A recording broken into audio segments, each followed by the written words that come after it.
again. We're really excited to be here today at the Mystic Aquarium. We're delighted to be joined by Mary Ellen, who is the Director of Education and Conservation. And we know everyone, for the most part, knows about the Mystic Aquarium. We're very proud that it's Connecticut's #1 tourist attraction. However, there's a lot of exciting and important work that happens here that we think a lot of people don't know about, including ourselves. So we're here to get educated and to learn more. So with that, Mary Ellen, do you want to tell us all a little bit more about the work you guys do here? Oh, absolutely. Well, first off, thank you for joining us here. So we are in the Milne Center for Ocean Conservation. And so we are in one of the 3 classrooms that we have here. So we have a preschool, an accredited preschool here at the aquarium. We have a K-7 program for all of those who are at home and you're doing distance learning, but you might need a little extra support. So we have some kids next door, so you might hear some Let It Go being sang beautifully. That would be kind of a break time right now. So we have all sorts of great things, but one of my favorite things that's in this classroom that people might not know is there are over 250 baby horseshoe crabs that are in this classroom, not in this exhibit, but behind me.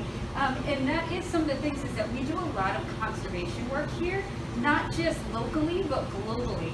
And part of my job, and my favorite part of my job, is that I get to engage the public in our mission, which is to educate or to inspire people to care for and protect our ocean planet through, I know, the ocean is behind me, through conservation, education, and research. And I love to bring people up to the field. So horseshoe crabs, right now in the world of COVID, people might have seen a lot about horseshoe crabs, and it's because of their blue blood that they use to test for impurities and things like vaccines before they're given to us. And so horseshoe crabs have been used for that purpose for decades, but unfortunately sometimes when they're collected or harvested, they take a fair amount of blood and there is some mortality, and then they're also harvested for bait. So here in Connecticut, if you've ever been to Stonington Point, Barn Island, Bluff Point, Sandy Point, you'll see hundreds or thousands of those animals there, but that's not nearly what we used to see. So we actually raise baby horseshoe crabs, and our ultimate goal is to release them. Right now they can fit on the tip of your finger. My favorite part though is it's high school kids who are doing all of the work. So we work with Charles River Laboratory, Rutgers University. We have all of these groups who are asking us how we're doing conservation work with horseshoe crabs. And I'm like, ask this 15-year-old. They'll tell you all about it. So that's something that we're doing where people can join us on walks in the summertime. High school students can do internships here and learn how to aquaculture and be part of the actual conservation efforts.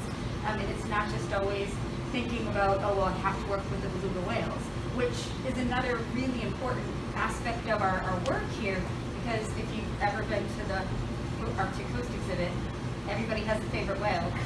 Can I guess yours? I'm not going to say Juno, right? Everybody everybody says Juno, because who's glued to the window? Juno, right? Our most charismatic whale that we have. And he really is an amazing ambassador, because how do you not look into his beautiful blue eyes and have him spit water in your face and not want to then do something to save him and protect him? And unfortunately, we all can't go to Alaska to do it. So there's a lot that we try to inspire people to do in their own backyard.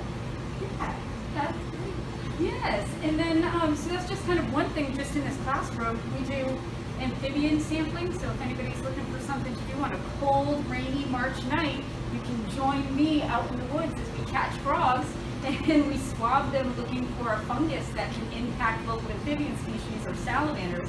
We do that all the way up until October, and there's nothing cuter than a 3 or 4-year-old searching for a frog, because they're better than most adults at it, and they can be part of science and citizen science. And then we do water quality studies as well. So this is a Discover Long Island Sound exhibit. It's on the main floor where we have our touch tank of local species, but we have one in each of the classrooms. So these are actually local species, and I had said that, you know, the belugas are ambassador species, but so are these animals as well. So these are some of the animals that we would find locally, and what we're able to do is tie what you see here with what's out in our local waters, and then how we all impact those local waters. So what goes on in the ground in your backyard ends up in the sound. Marine debris, your fertilizers, pesticides, and everybody loves these animals, whether it is to pick up and play with or sometimes eat. And somebody today asked me if we ate our animals. We do not. But they're a great conversation point to start talking about what's in our local waters and why it's important to keep them all clean. So every exhibit here, whether people realize it or not, they're getting educated and then conservation information at the same time. It's a great way to learn. Yes. No, that's great. And then any last bits that you'd like people at home, hopefully watching this, to know or learn or get more information about the work you guys do or how to get involved? Absolutely. So visit our website because it's the best way to get involved in our Ocean Ambassadors program. So we've had, last year alone, over 50,000 people joined us in conservation action. We'd love to double that number, and that might be joining us at a beach cleanup. It might be participating in a program here at the aquarium, a fundraiser for African penguins, like our recent run/walk.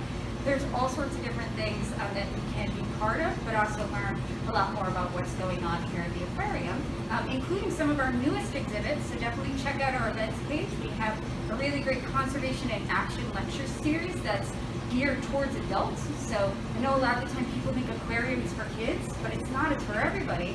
So definitely check out our events on our website to learn a little bit more about how you can be part of the conservation family here.